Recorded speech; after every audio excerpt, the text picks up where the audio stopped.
cheeks hollowing, her arms and neck becoming thin, and her overall strength visibly diminishing. Despite her frailty, she always greeted me with a smile, portraying immense strength. It was the same smile I had known since childhood. I held on to hope for her recovery, but sadly, she eventually passed away. The funeral was an intimate gathering of close family, and I couldn't help but feel regret. I wished I had visited more frequently or adjusted our schedules to create more shared memories. I knew, though, that regretting it afterward was futile. My children, who adored my aunt, also felt the sense of loss. Witnessing their sorrow and regret for not spending more time with her added to my own pain. In the midst of grieving, I received an A4-sized brown envelope at my doorstep. Glancing at the sender, I saw it was from a lawyer's office. Confused, I wondered why they would send me something when I had no memory of involving a lawyer. I hadn't been aware of any legal matters or crimes. I cautiously opened the envelope and examined its contents. It contained details related to my aunt's inheritance, making me realize that her statement from long ago wasn't a joke, and I needed to verify the information. I reached out to the lawyer's office, and during the conversation, I discovered that my aunt and the lawyer were old friends who had maintained contact. The lawyer had been entrusted with handling matters regarding her estate and inheritance after her passing. When the lawyer revealed the total amount of my aunt's estate, I was taken aback. I had anticipated a few million at most, but it exceeded 200 million. Confused by this substantial sum, I contacted my mother. After discussing with the lawyer, she shared surprising news, saying, "It seems you yourself agreed to be your sister's heir." She asked me about it after your high school graduation, and I told her that it was acceptable if that's what you both decided. Her response caught me off guard, but my mother remained optimistic. Despite my unease about managing such a large amount of money, my mother suggested, "Your sister went through the trouble of leaving the documents for you, so why not accept it gratefully?" She casually added, "She left all the documents for you, so you should take them gratefully." When I questioned if she didn't want to inherit the property, she explained, "Inheritances can often lead to family disputes. A long time ago, one of my grandmother's brothers passed away without a will, causing daily fights among the siblings and their children over the inheritance. Your sister, however, left a document stating that you would inherit the estate, so it wouldn't be right for me to claim it. Just be cautious with your in-laws and husband." She shared a cautionary tale, remembering the past. Despite my assurance that my husband wouldn't be concerned, little did I know that this would later become a reality. A few days later, my ex-husband, displaying some unease, inquired, "Is that document from the lawyer about the estate?" Although I was puzzled about how he knew, I saw no reason to conceal it.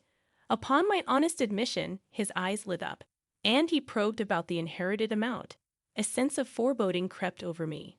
Attempting to divert his interest, I casually mentioned it was around $7 million, but his smug expression hinted he sensed a different figure. Despite my attempts to dismiss his suspicions, he persistently urged a more thorough check. Initially brushing him off nonchalantly, I eventually grew annoyed, stating firmly, "I've already told you it's $7 million.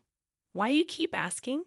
His vague response, "I just have a feeling there might be more," left me frustrated, and I insisted that we put an end to the discussion. Strangely, from the next day onward, his demeanor changed, and he began ignoring me. Experiencing this unfamiliar treatment surprised me. Driven by pride, neither of us initiated conversation, and 2 months passed in silence. During this period, my former in-laws, usually considerate in notifying us before visiting, abruptly appeared at our home. Their unannounced arrival sparked concern, making me wonder if something serious had occurred. They greeted me, saying, "We heard about your recent inheritance from your aunt, and it's over $100 million, right? Our house is getting old, and we've been considering renovations. We're proud of our son for marrying someone like you. How about we expand the house and add a room for you too? It's a great opportunity. Think about living together." My ex-father-in-law shared this proposal while my ex-mother-in-law nodded with a smile. I was taken aback, not only because my ex-husband knew the exact inheritance amount, but also at the audacity of my in-laws suggesting the use of that money for their home improvements. Despite my shock, they enthusiastically discussed plans, including an island kitchen and making the house more accessible. Unable to tolerate it any longer, I intervened, saying, "Please don't make decisions without consulting me." They even mentioned having already obtained a cost estimate, clearly counting on my inheritance, and seemed oblivious to any wrongdoing. Overwhelmed, I had many things I wanted to express, but wanting to avoid emotional confrontation, I simply asked them to leave for the day. Later that evening, I confronted my husband upon his return from work. Initially evasive, he eventually admitted to snooping into my bank book. The inheritance details were typically stored deep inside my dresser, indicating he thoroughly searched the room. His level of obsession disappointed me. I recounted the day's events with his parents, expressing my frustration. Unexpectedly, he argued, "We're a couple, so the money you inherit becomes joint property. The inheritance is also mine, and using it for my parents' house renovation is only natural. You're in the wrong for hiding the actual amount." Despite my ex-husband persistently defending his parents' actions, insisting I was at fault, it was clear that their behavior was unacceptable. Adding to the shock, he casually revealed in the conversation that he had quit his job. Confused, I questioned, "Hold on, what do you mean by that? If we're so well off, can't I live without working? With financial comfort, why endure a stressful job? It's a waste of time. If we live off your money, we can have a stress-free and peaceful life, enjoying our time. Renovating my parents' house would even boost your status as the son's wife. It's all beneficial. Why be so upset when there are only advantages?" He expressed this with a frustrated look, leaving me feeling hopeless. While I expressed my willingness for the renovation, I clarified that I wasn't planning to fund it. This infuriated my ex-husband once again. The plans are already in motion. I remained indifferent, ignoring his continued ranting. The next day, he returned with his parents, complaining that the situation had changed. I retorted, "Changed? You made decisions without consulting me in the first place. Even if I had agreed, why would I fund it? This money isn't for renovating your parents' house, nor is it for supporting a son who quit his job without discussion. After all our kindness, and you, being wealthy yet so miserly, have some nerve." Disillusioned, I realized their true nature and informed them I had nothing more to discuss, asking them to leave. Upon hearing my straightforward reply, "I mean exactly what I said," my ex-husband began to panic. Inquiring if I was suggesting a divorce, I calmly informed him that we would discuss it with a lawyer and then ushered them away. Later, I packed my belongings and sought refuge in a business hotel. Despite my ex-husband persistently expressing his refusal to accept a divorce and professing his love for me, I responded by stating that his affection was likely for my money, not me, and proceeded to turn off my phone. The following day, I visited my parents and shared the unfolding events. They were disappointed but not surprised. When asked about my future plans, I revealed my consideration of divorce. My mother advised me to stand firm, sensing his reluctance to let go. They also suggested investigating if he had committed other wrongdoings. Following their advice, I hired a detective agency, discovering his frequent visits to nightlife establishments for questionable reasons. This revelation solidified my determination to pursue a divorce. Seeking legal assistance from a knowledgeable divorce lawyer, I formally requested a divorce from my then-husband, who vehemently rejected the idea. Not only did he refuse, but he also demanded compensation and the division of assets if I wanted a divorce. When the lawyer clarified that the inheritance from my relatives did not qualify as marital assets and was not subject to property division, my ex-husband argued against it. The lawyer posed a scenario. If his parents were to pass away, would he willingly hand over the inherited assets to his wife, claiming it as family money? He fell silent in response. Despite further lectures on the unreasonableness of his actions, my ex-husband, with tears in his eyes, pleaded for me to cover the renovation costs.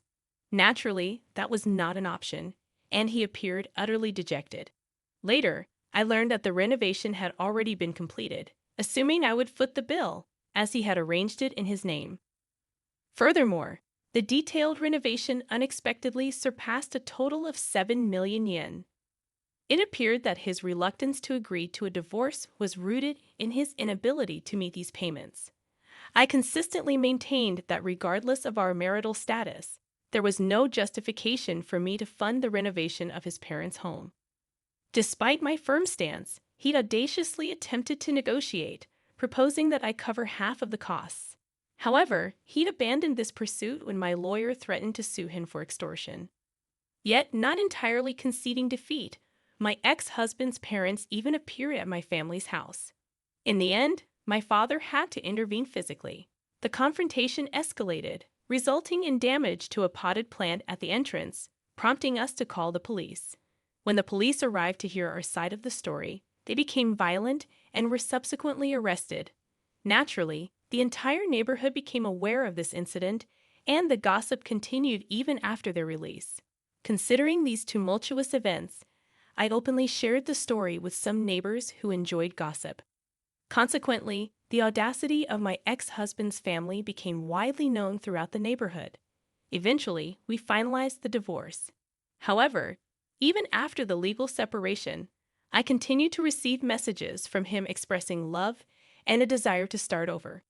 In response, I obtained a restraining order through my lawyer. Recognizing the temporary nature of restraining orders, lasting at most 6 months, and given my ex-husband's apparent disregard for such legal measures, I decided to relocate with my parents to avoid potential retaliation. While I felt guilty about uprooting my parents from their familiar surroundings due to my circumstances, considering the various dangers and challenges we faced, moving seemed to be the only viable option. Consequently, we made the move discreetly, akin to fleeing in the night. Once things settled down, I informed my children about the decision.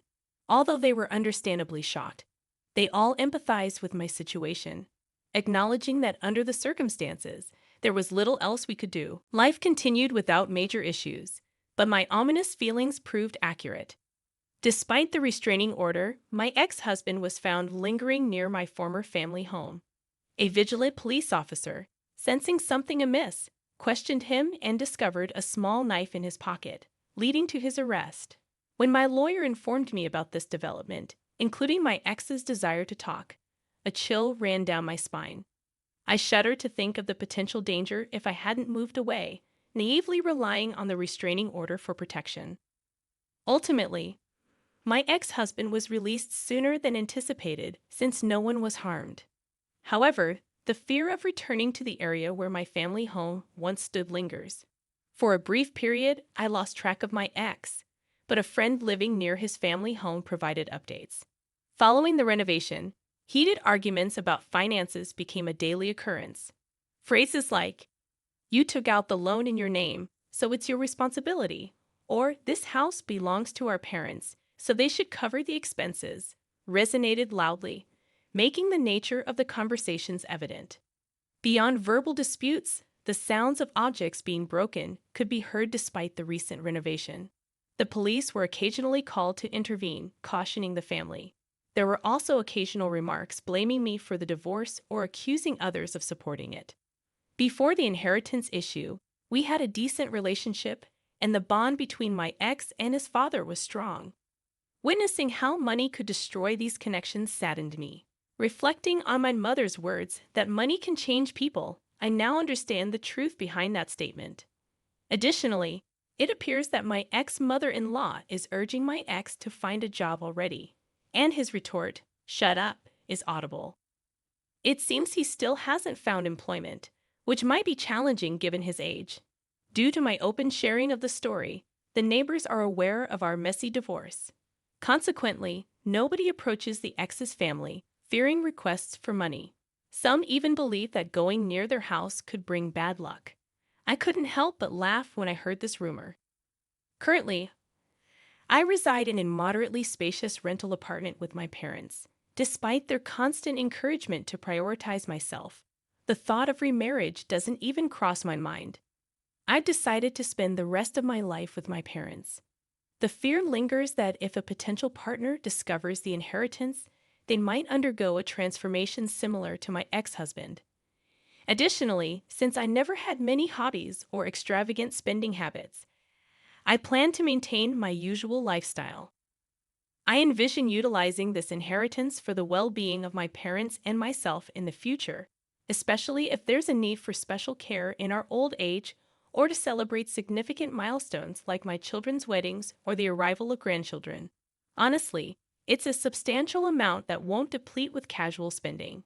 This money is a precious legacy from my admired aunt, and I intend to handle it with the same care she did. Lately, while working part-time, I've delved into learning about investments and financial management.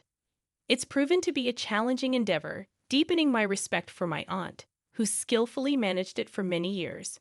Although we lead content lives, occasional updates reach me about the challenging situation my ex-husband and his family are facing. However, since we are divorced, they are now strangers. Regardless of their struggles, I hope they navigate through them without involving others.